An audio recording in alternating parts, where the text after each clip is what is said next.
அன்றைக்கு அண்ணா தரையில் பேசியதை தம்பிகள் திரையில் எடுத்தார்கள். இன்றைக்கு அண்ணன் தரையில் பேசியதை தம்பி திரையில் எடுத்திருக்கார்.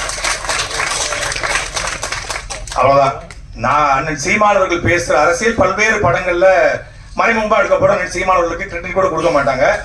வசனங்கள் அண்ணன் சீமானவர்கள் மேடையில பேசுற வசனமா இருக்கும். அதை பேசி அவங்க கைத்தட்டு வாங்கிட்டு போயிடுவாங்க. அதுக்கப்புறம் அதை மறந்து போயிடுவாங்க, கடந்து போவாங்க. ஆனா அண்ணன் அவர்கள் பேசுகிற அரசியலை ஒரு திரைமொழியாக மாற்றி அதற்குள்ள எங்க நீ போனாலும் உன்னுடைய வேரை மறக்க கூடாது அப்படிங்கிறத அந்த படம் சொல்ல வருகிற செய்தி.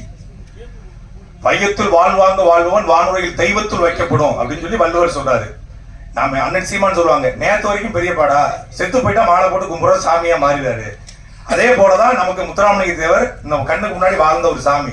அதே போலதான் நம்ம தாத்தா இம்மானுவேல் சேகனார் கண்ணுக்கு முன்னாடி வாழ்ந்த ஒரு சாமி. அப்படிதான் நம்ம தாத்தா காமராஜர் கண்ணுக்கு முன்னாடி வாழ்ந்த சாமி அப்படின்னு சொல்லி சீமானவர்கள் மேடையில பேசுவாங்க. அப்படி இந்த படத்துல குலசாமிகள் எப்படி உருவாக்கப்படுது, எப்படி இசைக்கியம்ம, மாரியம்ம, பேச்சியம்ம, கருப்பசாமி இதெல்லாம் எப்படி உருவாக்கப்பட்டுச்சு அப்படிங்கிறத அவர் ஊர்ல பார்த்த கதையோடு ஒப்பிட்டு ஒரு திரைக்கதையை உருவாக்கி கார்வன் ஒரு ஆகச்சிறந்த படைப்பை கொடுத்திருக்காரு.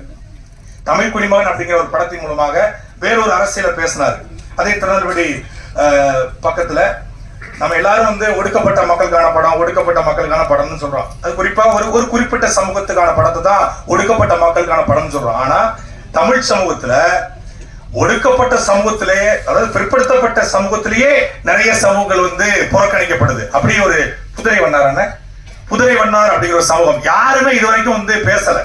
அதை அண்ணன் இசக்கி கார்வணன் தன் ஊர்ல பார்த்ததை அந்த சமூகம் எப்படி புறக்கணிக்கப்படுது அப்படிங்கிறத படத்துல காட்சிப்படுத்த தமிழ் குடிமகன் இன்னைக்கு ஓடிடி தளத்துல அந்த படம் மிகப்பெரிய வரவேற்பை பெற்றிருக்கிறது. அண்ணன் சீமான் அவர்கள் சமீபத்துல ஒரு பெரிய அரசியலை உடைச்செறிஞ்சார். கிட்டத்தட்ட 50 ஆண்டு காலமாக தமிழ் சமூகத்துல பெரிய பலூன் போல ஊதிய பெரிதாக்கப்பட்ட பிம்பத்தை உடைச்செறிஞ்சாரு. அண்ணன் சீமான் அவர்கள் உடைச்செறிஞ்ச பிம்பத்தை தமிழ் குடிமகன் படத்துல அண்ணன் இசக்கி கார்வணன் உடைச்செறிஞ்சார். ஒரே வேவ்லென்த். என்ன ஹரிராமகிருஷ்ணன் அப்படிங்கிற பேரை மாற்றி கார்வண்ணன் பேர் வச்சுதான் அண்ணன் சீமான் தான். அவர் அண்ணன் சீமானுடைய தம்பி, எங்களுடைய அண்ணன்கள் அவரும் ஒருத்தர். அதனால இந்த படைப்பு சோரம் போகாது. அது தம்பியின் படைப்பு, தம்பியுடைய படைப்பு. அதனால இந்த படைப்பு சோரம் போகாது. இந்த படத்துல ஆகச்சிறந்த இசையை தீபன் சக்கரவர்த்தி கொடுத்திருக்காங்க. இந்த இறுதி பாடல் நம்ம பார்த்தோம். நம்ம படம் முழுக்க பார்க்கும்போது ரொம்ப ஒரு உணர்ச்சி வசப்பட்ட பாடல், ஒரு ருத்ர தாண்டவம் சொல்றாங்க, சிவதாண்டவம். அதை கண்ணு முன்னாடி பார்த்த மாதிரி இருந்துச்சு. எல்லா பாடலுமே சிறப்பா வந்திருக்கு. விமல் அவர்களும் சரி ஒரு மிகச்சிறப்பான ஒரு நடிப்பை கொடுத்திருக்காங்க. அவங்க தமிழ் சமூகத்துல ஒரு புறக்கணிக்க முடியாத நடிகராக இந்த படத்தின் மூலமாக சத்தியமா வருவாரு. அதே போல படத்தில் நடிச்சிருக்க ஒவ்வொருத்தருக்கும் என்னுடைய வாழ்த்துக்கள். அண்ணன் இசக்கி கார்வனுடைய இந்த படைப்பு வெல்ல என்னுடைய வாழ்த்துக்கள். நன்றி, வணக்கம்.